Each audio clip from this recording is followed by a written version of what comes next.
नमस्कार, कड़क क्रिकेट में आपका स्वागत है। मैं हूं राजीव मिश्रा। आज बात करेंगे अहमदाबाद में होने वाले सीरीज के तीसरे और आखिरी मुकाबले की। भारत के जहन में वो तमाम यादें एक बार फिर घूम गई होंगी जब वो अहमदाबाद पहुंचेंगे। खासतौर से साल 2023 वर्ल्ड कप के फाइनल मैच की बात करें जहां पर वो ऑस्ट्रेलिया से हार गए थे। उसके बाद एक लंबे अरसे के बाद अहमदाबाद में भारतीय टीम दो दो हाथ करती नजर आएगी। बस विरोधी बदल चुका होगा, यानी सामने इंग्लैंड की टीम होगी और इंग्लैंड एक ऐसी टीम जो पहले T20 सीरीज हार चुकी है, वनडे सीरीज भी उनके हाथ से निकल चुकी है। और ऐसे में क्या भारतीय टीम अहमदाबाद के मैदान पर कोई एक्सपेरिमेंट करेगी? ये अपने आप में एक बड़ा सवाल होगा। क्या रोहित शर्मा एक बार फिर सैक्रिफाइस करेंगे? शतक बनाने के बाद बाहर बैठेंगे, कप्तानी शुभमन गिल से कराएंगे और साथ ही क्या अर्शदीप सिंह को इस मैच में मौका मिलेगा? क्योंकि जसप्रीत बुमराह के खेलने के चांसेस ना के बराबर हो रहे हैं चैंपियंस ट्रॉफी में। ये तमाम ऐसे सवाल हैं जिनके जवाब आज ढूंढने की कोशिश करेंगे हम कड़क क्रिकेट में। और हमारे साथ हमारे कड़क गेस्ट इस समय रवि भाई जुड़ चुके हैं। आप अक्सर इनको हमारे साथ क्रिकेट शोज में देखते रहते हैं। रवि भाई, क्योंकि अहमदाबाद में मैच है और जाहिर सी बात है जब एक ऐसे वेन्यू पे मैच होता है जहाँ की कड़वी यादें आपके जहन में बहुत ज़्यादा होती हैं, क्योंकि वर्ल्ड कप का अगर आप फाइनल हार जाएं किसी मैदान पे और एक ऐसा मैदान जहाँ पे जो उम्मीदें बहुत ज़्यादा थी उस टीम से, क्या कुछ जहन में होगा रोहित शर्मा के जब वो पहुँचेंगे एक ऐसे मैदान पर जहाँ पर उन्होंने बल्लेबाजी तो बहुत शानदार की थी। आपको भी याद होगा ऑस्ट्रेलिया के खिलाफ बहुत शानदार स्टार्ट दिया था, बट उस स्टार्ट का फ़ायदा भारतीय टीम ने नहीं उठाया। इस बार ऐसा है कि स्टार्ट उन्होंने कटक में अच्छा दिया है, जिसको मुझे लग रहा है मंजिल तक पहुंचाने का काम अब अहमदाबाद में करना है। क्या कुछ पहले तो कप्तान के जहन में चल रहा होगा? आपने शुरुआती में ही दिल तोड़ दिया। मतलब वो चीज़ जिसे हर भारतीय क्रिकेट प्रशंसक, हर भारतीय क्रिकेट फैन, हर भारतीय क्रिकेट समर्थक भूलना चाहेगा, वो जख्म आपने शुरुआत में ही हरा कर दिया। पिछले साल वो 2023 की वो यादें जब जो है हमारा देश फाइनल में पहुंच करके और वो हम जो फाइनल हारे हैं उसकी टीस जो है ना राजीव भाई, वो तो नहीं जाने वाली। हाँ, लेकिन और जाहिर सी बात है अगर हम एक फ़ैन के तौर पर, एक समर्थक प्रशंसक के तौर पर इतना दर्द है हमें, तो रोहित शर्मा की भी यादें ज़रूर जो है वो जुड़ी होंगी। हाँ, अब आपने आज के मैच को जो हम माफ़ कीजिएगा बुधवार का जो मैच होगा उसको लेकर के जो आपने बात की, तो ये वो मैच है जो चैंपियंस ट्रॉफी की प्रिपरेशन के लिए भारतीय टीम की रूपरेखा क्या होनी चाहिए, क्या शेप होना चाहिए, क्या आप नए प्रयोग कर सकते हैं, उसके लिए आपने इशारे दे दिए हैं। जैसे कि क्या रोहित खुद को बैठाएंगे क्योंकि विराट की फॉर्म अच्छी नहीं लगी, तो विराट को तो खेलने का एक और मौका मिलना चाहिए। क्या रोहित शर्मा यशस्वी जायसवाल को ट्राई करेंगे? क्या एक बार ऋषभ पंत को भी देख लें कि वो किस नक में हैं? क्या कुलदीप यादव को एक बार फिर से उतारा जाए कि यार क्योंकि वो बहुत की प्लेयर साबित होने वाले हैं, तो उनको भी एक बार देखें कि रिदम में आने का उनको मौका मिले। और सबसे बड़ा सवाल, आपने एक छोटी सी स्टाइल में ब्रेकिंग तो दे दी है, बड़ी खबर आपने दाब दी कि जसप्रीत बुमराह के आने की जो है संभावना कितनी है। तो अर्शदीप भाई साहब कब लौएंगे? अर्शदीप सिंह जिन्होंने T20 क्रिकेट में भारत के लिए बेहतरीन प्रदर्शन किया है, सबसे ज़्यादा विकेट उनके नाम पर हैं, उनको आप किस शुभ मुहूर्त का इंतजार कर रहे हैं? महाकुंभ चल रहा, भाई साहब उतार दीजिए उनको। अगर ऐसा ही कोई मसला है, कोई मुहूर्त का इंतजार कर रहे हो तो कब उतारेंगे आप अर्शदीप को? फास्ट बॉलिंग इकलौता ऐसा सेक्शन है जो भारतीय टीम का असरदार नहीं दिख रहा। उसके बावजूद भी अगर आप अर्शदीप सिंह को अभी चांस नहीं देंगे तो फिर कभी देंगे? बिल्कुल। और अर्शदीप के साथ साथ जो फॉर्म, जिस तरह से रवि भाई ने कहा, एक जो सबसे बड़ी समस्या है भारतीय टीम के साथ वो है मोहम्मद शमी का फॉर्म। ऑलरेडी वो फिटनेस की समस्या से जूझ रहे हैं और अपना 100% वो मैदान पे नहीं दे पा रहे हैं। और ऐसे में पेस बॉलिंग डिपार्टमेंट, और ख़ासतौर से अगर हम दुबई की बात करें, दुबई में जब भी जनवरी फेब में कोई सीरीज़ होती है तो शाम को वेदर थोड़ा सा वहाँ पे ठंडा होता है और ऐसे में अगर आप स्पिनर्स के दम पे सीरीज़ जीतने जा रहे हैं तो शायद थोड़ी सी आप भूल कर रहे हैं और ये भूल सुधारने की बहुत ज़्यादा ज़रूरत है। और इसी वजह से हम सब बार बार कह रहे हैं कि आप अपने पेस बॉलिंग डिपार्टमेंट को थोड़ा ठीक कर लें अगर जसप्रीत बुमराह साथ नहीं है। चलिए, क्योंकि सिलसिलेवार तरीके से इस जो अहमदाबाद में होने वाला वनडे मैच है उसका हम पूरा एनालिसिस कर रहे हैं कि मैच से पहले क्या कुछ होना चाहिए। रोहित शर्मा की फील्डिंग के बारे में हमने बात कर ली। विराट एक और ऐसे शख्स जो उस टीम में थे और उस मैच में कोई कंट्रीब्यूशन उनका था नहीं। फॉर्म को लेकर कितना चिंतित है रवि भाई, विराट के फॉर्म को लेकर? क्योंकि एक तो नंबर 3 पे वो बैटिंग करते हैं। अभी मैं रिकॉर्ड देख के आ रहा था कि रिकॉर्ड उनका उतना बुरा नहीं है, पिछले 8 मैचों में लगभग 700 रन है उनके वनडे क्रिकेट में। तो ऐसा क्या है, वो टेस्ट मैच को कंटिन्यूटी में हम देख रहे हैं, इस वजह से थोड़ी दिक्कत लग रही है? क्योंकि ओडीआई क्रिकेट में विराट बिल्कुल एक अलग से बैट्समैन नजर आते हैं। बिल्कुल राजीव भाई, बहुत ही सही नब्ज पकड़ी आपने। क्योंकि अगर आप देखें तो T20 क्रिकेट जो उन्होंने खेला था वर्ल्ड कप में, वो भी उनका लगातार फेल था और फाइनल में आकर के उन्होंने एक अच्छे रन बनाए थे। तो वो फेल की यादें रहती हैं। फिर न्यूजीलैंड के साथ जो सीरीज़ हुई टेस्ट मैच की वो फेल की यादें रही, फिर बीजीटी में एक सेंचुरी लगी, बाकी सब सन्नाटा गया, उसकी यादें रहती हैं। तो हम कई बार क्या होता है, जो हम सोचते हैं तो हम सारे फॉर्मेट्स को मिला कर सोचते हैं, क्योंकि हमारे जहन में विराट कोहली रहता है। हम कई बार भूल जाते हैं कि यार वो तो T20 फॉर्मेट था, वो या वो टेस्ट फॉर्मेट था। ओडीआई क्रिकेट में तो निश्चित तौर पे उनको जो किंग कोहली का टाइटल मिला वो ओडीआई क्रिकेट के ही थ्रू मिला था। तो विराट, हाँ, लेकिन ये भी भाई क्रिकेट तो क्रिकेट है, आउट तो आप हो ही रहे हैं, भले इस फॉर्मेट पे हो रहे हो या किसी भी फॉर्मेट पे हो रहे हो, और चीप आउट हो रहे हैं। मतलब राजीव भाई क्या कहा जाए, फास्ट बॉलर आपके 5th स्टंप पर आपको विकेट ले ही रहा था, आपका उससे मन नहीं भरा तो स्पिनर भी आपको लेके चला गया उस जगह। तो क्या ही कहा जाए। तो विराट कोहली की फॉर्म एक कंसर्न है, ज़रूर है, और अगर हम गलती मानेंगे नहीं तो सुधार की गुंजाइश रहेगी नहीं। तो पहले तो मानना पड़ेगा कि ये कंसर्न है, इस पर ध्यान देने की ज़रूरत है। कैसे देना है ये कोहली को कोई सिखा नहीं सकता, क्योंकि वो मुझसे, आपसे और किसी से भी ज़्यादा अपनी फॉर्म को और अपनी क्रिकेट को समझते हैं। लेकिन सवाल रवि भाई बड़ा ये है कि आपने सपोर्ट स्टाफ में अब सितांशु कोटक को भी रख लिया एज अ बैटिंग कोच। ये एक इस स्टेप के बाद तो लग रहा था कि यार चीज़ें बहुत कुछ बदल जाएंगी, बट ऐसा हुआ नहीं। अब सितांशु कोटक आए, वो भी कुछ खास नहीं कर पाए। आपके पास ऑलरेडी दो कोचेस हैं। असिस्टेंट कोच के नाम पे आपने रेयान डिस्कोटे को भी रखा हुआ है और अभिषेक नायर भी हैं टीम के साथ। इतना ज़्यादा सपोर्ट स्टाफ होने के बाद भी क्यों हम एक छोटी सी प्रॉब्लम को रेक्टिफाई नहीं कर पा रहे हैं? ये विराट कोहली का कद आड़े आ रहा है या विराट कोहली खुद नहीं करना चाहते? आपको क्या लगा अभी तक? पैच है, लगता है राजू भाई, पैच समझ में आ रहा है कि एक पैच है। और क्योंकि कोहली करना तो चाहते होंगे, अपने प्रेस्टीज को, अपनी इंटीग्रिटी को सबसे ज़्यादा दांव पर लगाते हैं, तो वो तो करना तो चाहते ही होंगे, लेकिन एक खराब पैच भी चल रहा है। और दूसरी बात ये कि शायद अब कहीं कुछ दिमाग में आ रहा होगा कि क्या ये आखिरी टाइम है, क्या ये आखिरी का कुछ मैचेस हैं, और इस वजह से वो, क्योंकि विराट कोहली को अपने प्राइम में तब दिखते थे जब वो गुस्से में रहते थे।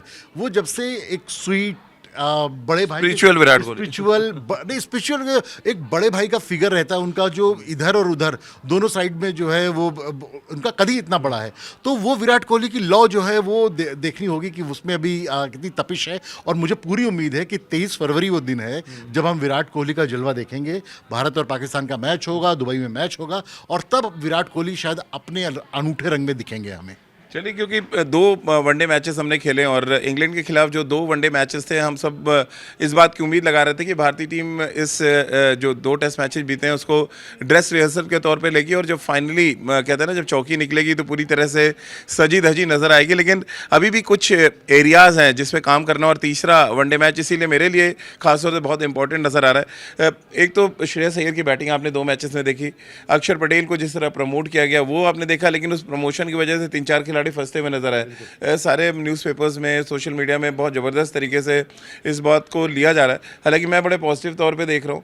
आप कैसे देख रहे हैं? आपके लिए क्या कुछ चीज़ें ठीक हुई हैं पहले जो 2 मैचेस, और तीसरे मैच में आपको क्या लग रहा है रवि भाई कि ये पर्टिकुलर चीज़ें हैं जिनको आप ठीक होते देखना चाहेंगे? देखिए, आपने बहुत ही शानदार पॉइंट उठाया है कि अक्षर पटेल अच्छा कर रहे हैं, नंबर 5 पे उनको खिलाया जा रहा है, और एक लेफ्टी के आने से टीम का एक डायमेंशन चेंज हो रहा है।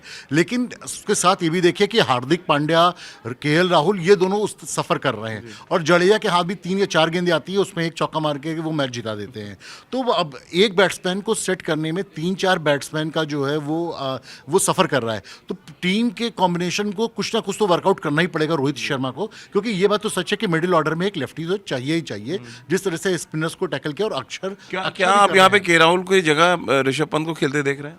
अगर इतनी कम बॉल्स मिलनी है बैटिंग करने के लिए, और इसी फ्लो में भारत बैटिंग करने जा रहा है, तो केएल राहुल की जगह फंसेगी ही, क्योंकि एक तो पहली बात वो फॉर्म में नहीं आ रहे हैं, और दूसरी बात ये कि अगर 10 ही गेंदें खेलनी है तो फिर भाई आप केएल राहुल को क्यों वरीयता दे रहे थे ऋषभ पंत पर?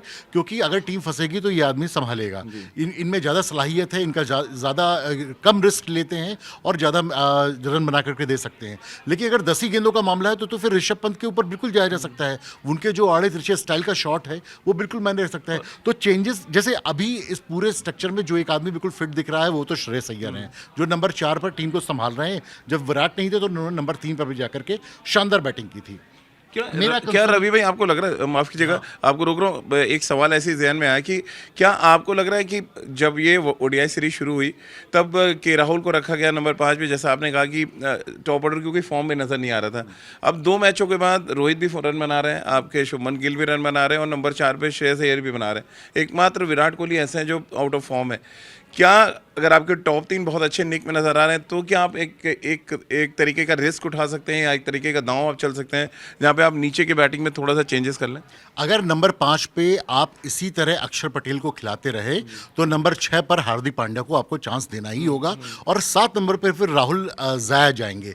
इससे अच्छा तो फिर आप ऋषभ पंत को ही खिला लीजिए। 7 नंबर के लिए ऋषभ पंत केएल राहुल से ज़्यादा बेहतर बैट्समैन है, बिल्कुल इसमें कोई संदेह ही नहीं है। वरना राहुल का नंबर 5 है, उसके नीचे उतारना राहुल के साथ भी नाइंसाफ़ी होगी और टीम इंडिया के साथ भी नाइंसाफ़ी होगी, क्योंकि आपको अक्षर को सेट करना है बीच में, और हम ज़्यादा आलोचना हम या कोई भी नहीं कर पा रहे, क्योंकि अक्षर उसको प्रूफ भी कर रहे हैं, वो अपने कैलिबर से उस रन से प्रूफ भी कर रहे हैं, और जो उनकी बॉलिंग आ रही है वो प्लस साबित हो रही है। एक सवाल और जहन में आ रहा है जो पता नहीं क्यों मेरे जहन की खुराफात हो सकती है कि क्या क्योंकि जसप्रीत बुमराह नहीं है, आपको 2 ऐसे मैच विनर चाहिए अब जो आपको मैच निकाल के ले जाएं। क्या आपको लग रहा है ये अहमदाबाद में, और हो सकता है हमारी बात सही भी हो जाए, अक्सर हम जो बात करते हैं कि क्या हम वरुण चक्रवर्ती और कुलदीप यादव दोनों को खिला के देख सकते हैं कि हम दोनों रिस्ट स्पिनर्स को खिलाएं, क्योंकि एक लेफ्ट आर्म चाइना मैन है, एक राइट हैंड से मिस्ट्री बॉल कर रहे हैं, और ये एक अलग तरीके का कॉम्बिनेशन हो जाएगा रविंद्र जडेजा के साथ, भले ही आपको चाहे अक्षर पटेल जो फॉर्म में चल रहे हैं उनको ड्रॉप करना पड़े। क्या इस तरह के रिस्क के मूड में टीम इंडिया आपको नज़र आ रही है? देखिए, गौतम गंभीर का जितना हमने देखा है, जो उनका स्टाइल है, और रोहित के साथ वो जो अपनी अंडरस्टैंडिंग बनाते हैं, रिस्क तो लेते हैं, वो रिस्क लेते हैं, वो ऐसे दांव खेलते हैं जिसके बारे में सोचना थोड़ा सा मुश्किल हो जाता है। हमने देखा है कि सुनील नारायण को किस तरह से उन्होंने ओपन कराया, किस तरह से वो वरुण चक्रवर्ती को लेकर के आए, किस तरह से वो अक्षर पटेल को ऊपर के डाउन पे खिला रहे हैं। हालांकि राहुल द्रविड़ ने भी अक्षर को प्रमोट किया था, कई मौक़ों पर प्रमोट किया था। वो विराट कोहली की पारी जिसमें जो उन्होंने पाकिस्तान के खिलाफ शानदार खेली थी T20 वर्ल्ड कप की, उसमें भी अगर मैं गलत नहीं हूं तो अक्षर ऊपर ही आए थे, रन आउट हो गए थे। तो अब अक्षर ऊपर आते हैं, लेकिन गौतम, अगर ये जो तीसरा मैच है, इसमें जिस एक खिलाड़ी को मैं टीम में देखना ही देखना चाहता हूं वो है अर्शदीप सिंह। फास्ट बॉलिंग में अगर आप अर्शदीप से, अगर जसप्रीत बुमराह आपके साथ नहीं है तो मोहम्मद शमी का जो आज फॉर्म है और जिस रिदम में वो लग रहे हैं, आप बहुत चिंता का विषय है, वो बहुत चिंता का विषय है। और हर्षित राणा फर्स्ट चेंज हो सकते हैं, शुरुआत में उन पर बहुत रन बनते हैं, इसलिए आपको शुरू के ओवरों के लिए जो आपके 3 या 4 ओवर फेंकने के लिए आपको अर्शदीप सिंह चाहिए ही चाहिए। और पता नहीं किस मुहूर्त का इंतजार कर रहे हैं गौतम गंभीर, पता नहीं किस बात का इंतजार कर रहे हैं रोहित शर्मा, कि अभी तक अर्शदीप सिंह खेलते हुए नहीं दिखे हम सबको। तो चलिए फटाफट आपको संभावित प्लेइंग 11 बता देते हैं, उसके बाद इंग्लैंड की टीम पे भी 2 सवाल लेंगे कि आखिर एक ऐसी टीम जो क्रिकेट में बदलाव करने के लिए अपनी एक पहचान बनाती है, उस टीम को अचानक क्या हो गया। लेकिन फटाफट उससे पहले भारतीय टीम की संभावित जो प्लेइंग 11 है उसमें नजर डालते हैं। रोहित शर्मा, उसके साथ शुभमन गिल पारी की शुरुआत, विराट नंबर 3 पे, श्रेयस नंबर 4 पे, नंबर 5 पे मैं थोड़ा सा चेंज यहाँ पे देख रहा हूँ, शायद मे भी हार्दिक पांड्या नंबर 5 पे देखें, 6 पे ऋषभ पंत को मैं यहाँ देख रहा हूँ। ये सारे चेंजेस मैं आपको बता रहा हूँ। नंबर 6 पे ऋषभ पंत, 7 पे जडेजा, फिर मैं कुलदीप और वरुण दोनों को खिलाना चाहूँगा यहाँ पे, यानी कि 9 प्लेयर हो गए।